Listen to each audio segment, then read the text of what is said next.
Hi everyone, welcome back to Grounded Haven Homestead. Today I am in the greenhouse and I'm going to be starting a lot of peppers and also some eggplant. And this is a really exciting day because for me, when I'm starting these crops, that means the growing season is really starting. We've already started some things indoors, like I've done onions, I've done some flowers, also broccoli and bok choy. But for me, I feel like things are not really starting until you start to sow your warm weather things like peppers and tomatoes. And I'm really proud of myself this year because I have really held off on starting my peppers because the 2 previous years I have started my peppers way too early, and for the last 2 years we've actually had late frosts that have killed like 80% of my plants, which is really disappointing. So this year I promised myself I wasn't going to start anything early. Most people say you should start your peppers 8 to 10 weeks before your last frost date, and right now I think we're actually like 7 weeks before our last frost date. So it's actually a little later than is recommended.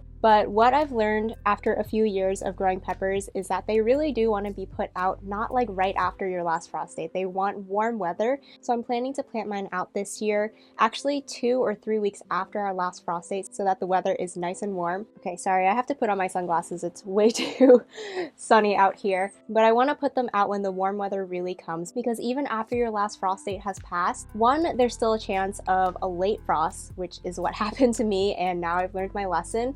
And 2, they might be surviving, but they're not really going to start growing or thriving until it's really warm out. So there's not really any point in putting your plants out when the night times are still like in the high 30s or 40s. It's not really beneficial for your plants. So that's my plan this year, and fingers crossed, hopefully all of my seedlings don't die again because 3 years in a row would be really tough to stomach. Another pro of starting your plants a little bit later is, of course, it's less time of you babying these plants. I have very limited space inside our house for grow lights, and the past previous years I've always been like shuffling things around because I start so many things so early and things are just inside for a lot longer than they need to be. So this year I'm starting my peppers a whole month later than last year. And that's a whole month that I didn't have to take care of these seedlings indoors. And let me show you the varieties that I'm going to be growing. So first off, I have a variety of eggplant because I do plant my eggplant and peppers at the same time. Last year I found that my eggplant grew a lot faster, but 8 to 10 weeks is usually what's recommended for both of these. So this variety, I don't know what it's called, but it's some sort of like Asian eggplant. Last year I grew Asian eggplant. It wasn't this specific variety, but I do normally just really like Asian eggplant. So I'm going to be growing 6 plants of those. And then here is the main bulk of what I'm planting today. You can see I have lots and lots of peppers. I have 13 different varieties here. That is a lot, but I really like growing peppers, and as long as my plants don't get stunted or killed by this frost, I think that they'll do really well. We have really hot summers here, which peppers really like, so they tend to do well. So let me start with the larger sweet peppers. I have a Ruby King pepper here, which is a pretty standard bell pepper. I've grown this one in the past, and it's done pretty well for us. Next, I have the Ajvarski pepper, which I have also grown, I think 2 years in a row. Last year, we didn't get very many peppers since my plants were stunted, but the year before we had really good luck with these Ajvarski peppers. They're super flavorful and sweet, and they have a pretty high yield as well. Next, I have a bell pepper variety that's new for me. I'm not going to try and say this name, but this one is supposed to develop really large peppers. In addition to this French name up there, it's also called Spanish mammoth. So we'll see if those are any bigger than the other bell peppers I've grown before. I've grown peppers pretty well, but I usually don't get like massive bell peppers, so it'd be nice if they could be a little bit bigger. Next, I have Poblano peppers, and these are seeds that I saved last year, so hopefully those do well. Poblanos are a little bit of like a spicy pepper, but they're very mild, so I don't think that they really count as like a chili pepper. Next, we'll get into the smaller sweet peppers. I have banana peppers, which are usually very productive. I find that smaller peppers, you tend to get a lot more peppers per plant because it's just less energy that goes into creating each of those fruits. So banana peppers have always done well for us. Also Shishito peppers, which I grew last year, and I think they're just a pepper I have to grow every year. They were so prolific. I only had 2 plants and I probably harvested at least 100 peppers. They developed really early, so they were like one of the first peppers that were ready to harvest. And they also just produced for a really long time. So it was a really long season because a lot of peppers, especially like the larger bell pepper types and even like hot peppers, they usually take a very, very long time until they're ready to harvest. So it's nice that these Shishito peppers produce so early. And I'm going to try growing these in our green stock this year, I think, because the plants don't get super big. And then a new one for us is the Corbaci pepper, which has these really long, curved, twisted fruit.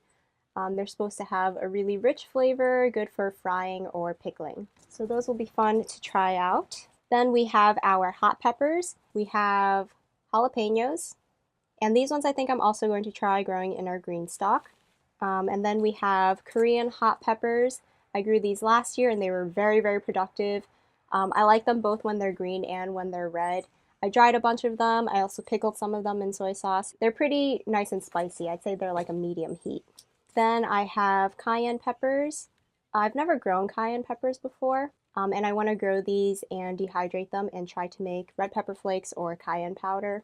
And next I have Anaheim peppers. Another new one for me. These are a pretty mild hot pepper as well, and they're really good for making Mexican food. And I also want to make like fresh hot sauces, and I think they'll be good in salsa as well. And then finally, we have a section of like specialty seasoning peppers. I have the Arroz con pollo peppers. I grew these 2 years ago, and I grew 2 plants, and I got enough fruit for 2 whole years. So this time I'm only going to grow 1 plant, and I think that's going to be plenty. I've shown these when I cook dry beans. I throw one of these into the pot and they just have a really nice complex flavor. I don't really know how to explain it, but they're really good. I enjoy them. And then a new one for me is this paprika pepper. And again, I want to dehydrate this and turn it into paprika powder. So those are all the varieties I'm going to be starting today. And since I have so many and I don't have that much space, most of these I'm only going to be growing 2 to 3 plants, and then the specialty ones like the cayenne, paprika, a lot of those I'm only going to be growing 1 plant because we don't really need a lot of those to get us through the year. These are the pots I'm going to be planting everything in. These are 2-inch pots that I got from Bootstrap Farmer, and I really, really like these.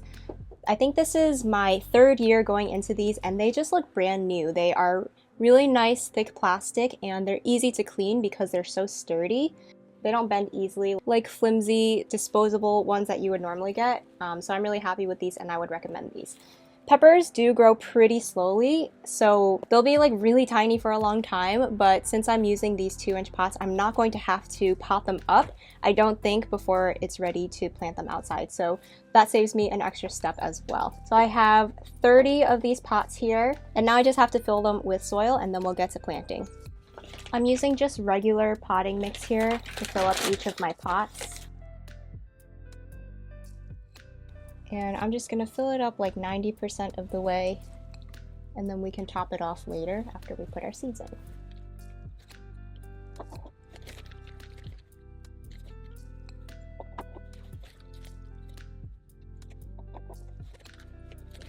Normally I would pre-moisten my soil, but the soil in this bag is pretty nice and evenly damp, so I don't think it will be an issue to go in later on and mist over my seeds or water them in. They shouldn't get displaced because the soil's not like bone dry, but if it was really dry, I would probably put this into a large container and add water to it first before I fill in my pots.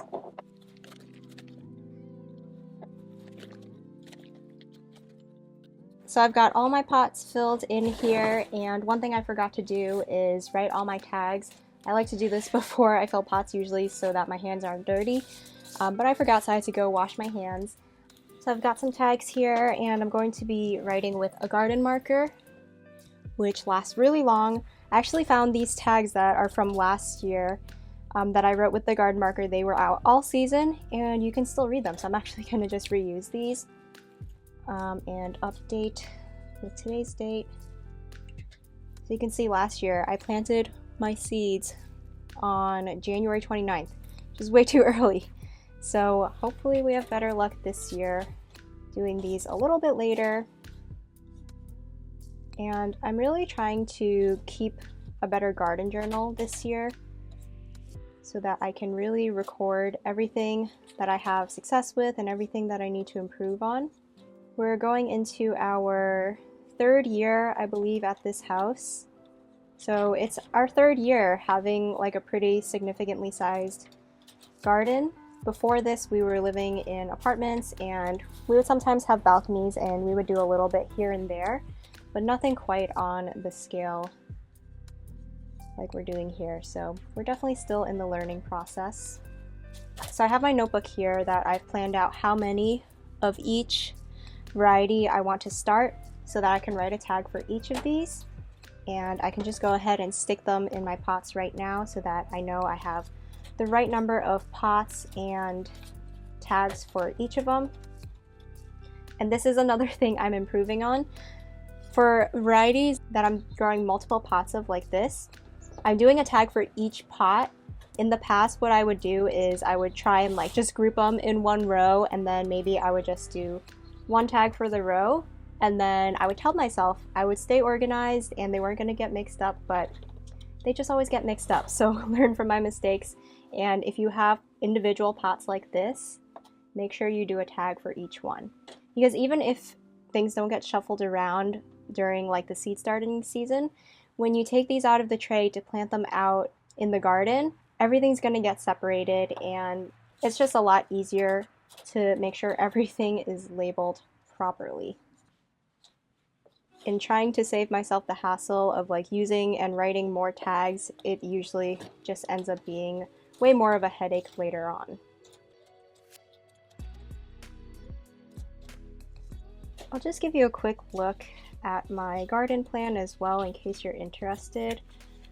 So this is my plan for our raised bed garden. So I'm going to be dedicating a whole 3x8 bed to the peppers, but this is just for the sweet peppers. And then I also have maybe like half of another 3x8 bed for my hot peppers. So that's about the space that I'm allocating for this number of starts. So if you have more or less space, hopefully that gives you an idea of how many plants you need.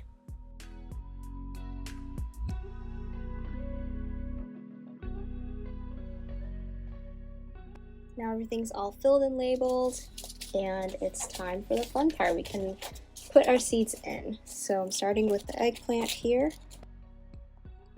I'm gonna do 2 seeds per cell.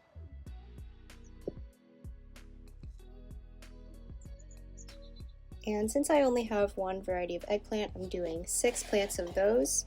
And then I can just move down the line and do the same thing with all the peppers. This is why I like to fill all my pots and do all my tags at one time in the beginning, because then I can just go right through with the fun part, and it's really easy to just pop your seeds in, and then you don't have to switch between dealing with seeds and dealing with soil so that your hands are all dirty. For any of my seeds that I bought in the last year, I'm going to do 2 seeds, but if my seeds are a little bit older, I'm gonna do 3 to 4 seeds per cell, just to make sure I get at least one of them to come up, just in case the seeds have lost a little bit of their freshness and the germination rate has gone down. And then of course later on, once everything is sprouted, we can thin things down to just 1 plant per pot and just try and pick the strongest seedling.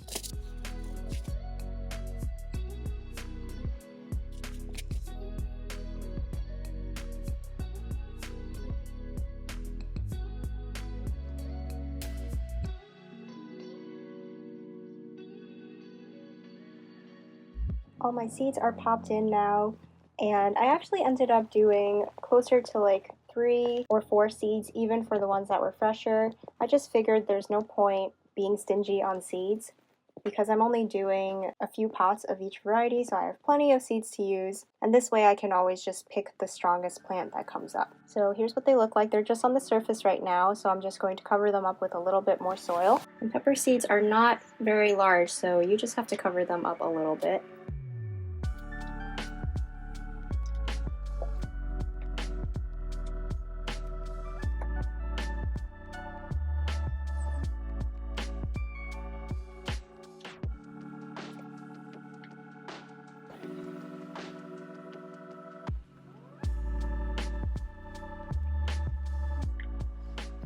So everything is all set now, and even though it's really warm in the greenhouse right now, it's actually gotten really toasty in here now that the sun is shining. It's 90 degrees.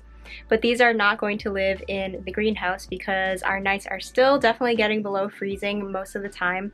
So these are going to go inside. I'm going to pop a humidity dome over them until they're all germinated, and they are not going to get planted out until about 2 weeks after our last frost. I hope you guys enjoyed watching me plant up some of these seeds. Now that the peppers are planted, there is so much more. This is the start of so many more things. Next week, I'm going to be doing tomatoes, I believe, because tomatoes grow a little bit faster than peppers. And then I also have to get out in the garden and direct sow some stuff too soon. I'm going to be direct sowing peas, carrots, radishes, and maybe some beets as well. So those are some things to look forward to. But thank you guys so much for watching this video, and I'll see you again in the next one.